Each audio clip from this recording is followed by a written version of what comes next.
Yeah, we've unfortunately cancel culture rolls on. If you believe in such a thing, some people do, and some people it annoys people. It's a hot button topic, and it turns out that Dr Seuss is the latest victim that's got the right wing in a tizzy. My co-host tonight, the Grinch who stole Christmas, and as you can see, he has had enough. This was actually a meme that went viral today in response to the announcement from Dr Seuss Enterprises that 6 Dr Seuss books would no longer be sold. You're a mean one, Mr. Grinch. We can see that. But trust me, we get it. The now canceled titles include the very first Dr Seuss book, And to Think I Saw It on Mulberry Street. Now, to clarify, Dr Seuss Enterprises didn't want to do this. This had been pushed on them for a long time by the cancel culture mob. We flipped through this book, this first published book from way back in 1937. Here is what is considered offensive by the crybabies that have taken over our society. A caricature of an Indian man riding an elephant. A caricature of a Chinese man eating with chopsticks. Shocking, isn't it? I've been to China. You know what I found? People eat with chopsticks. Who knew? If you lived in Shanghai as an American and saw a kid's book there that showed an American running around eating with a fork, would you be offended? Do you think Chinese people are offended by any of this? Of course not. 99.9% of Chinese people couldn't care less about any of this. But white American kids at liberal universities are outraged. And that's what this is all about. It reminds me of this now classic moment from last summer. This is not a black woman who's put in Black Lives Matter. I just want you to know that when, right, but y'all doing that for us and we ain't asked you to do that. Listen, don't spray stuff on here when they gonna blame black people for this and black people didn't do it. It's incredible, right? Something that happened actually quite often. The actual alleged victims of society, in this case, black people living in this neighborhood, don't consider themselves victims at all and are actually mad at the white Antifa wannabe female college students for spray painting private property. Same principle here. The ones making all the noise are not Chinese or Indian. It's just not the way it is. Over at CNN, host Brian Stelter says that we on the right are way too focused on cancel culture. He thinks it's a right-wing obsession and isn't even real. Disney slapping a disclaimer on old episodes of The Muppet Show that most people will never even watch.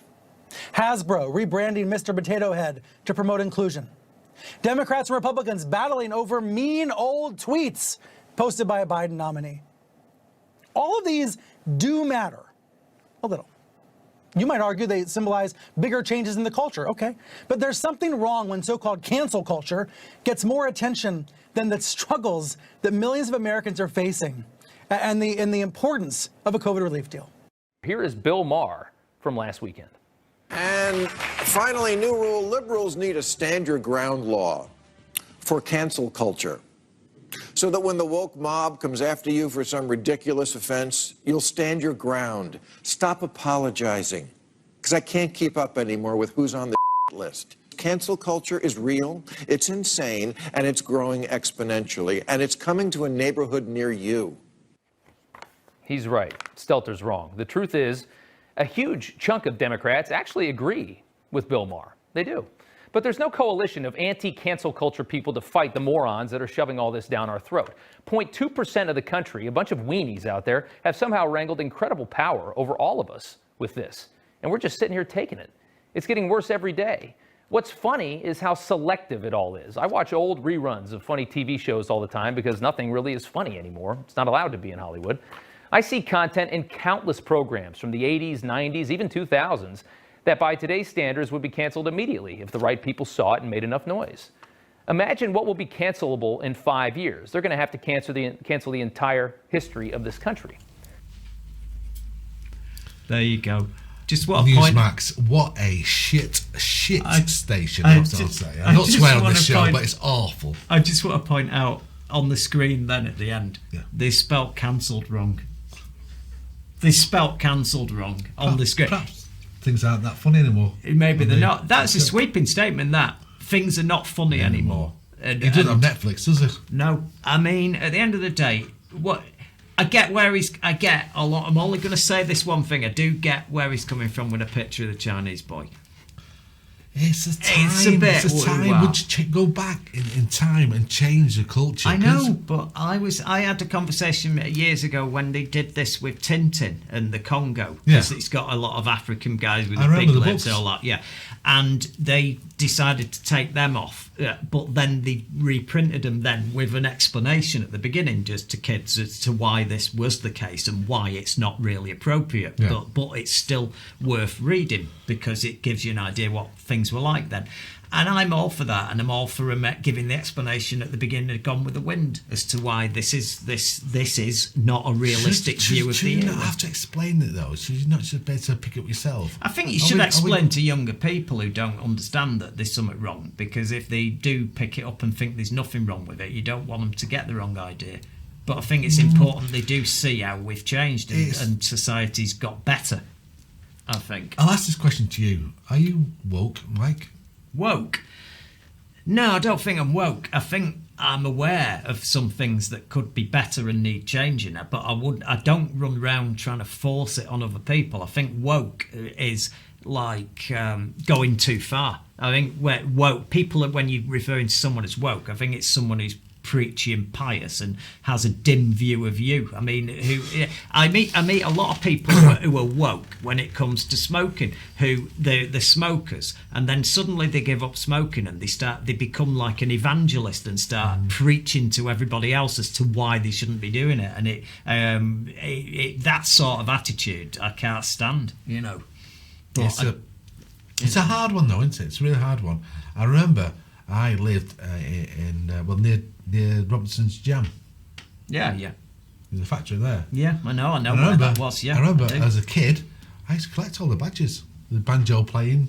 I've got a gollywog. There you go. I've got a gollywog at home. I obviously I didn't buy it last week. Are you a racist? Was I a racist then as a kid for having these badges? I don't know whether it's racist to own a gollywog. It's racist to think having a gollywog's absolutely essential and is a really good idea. I wouldn't call someone racist just because they've got one, because I've got one. Tough subject. But you have to. I must admit this. Why did you burn it? It took me a long time before I realised what it was. And if talk about woken as well, you go through the Bible. My goodness. I mean, they have altered Noddy books, haven't they? They've altered a lot. The character out of it, the offending character. We go down the road, don't we? Of some things have altered, and some things they've been out in the press, the right-wing press, saying, "Oh, left-wing cultures change this, change that cartoon, change this nursery rhyme." In reality, they haven't. But it's good newsprint, and I'm a bit lost with the whole woken thing. I think it's a bit strange.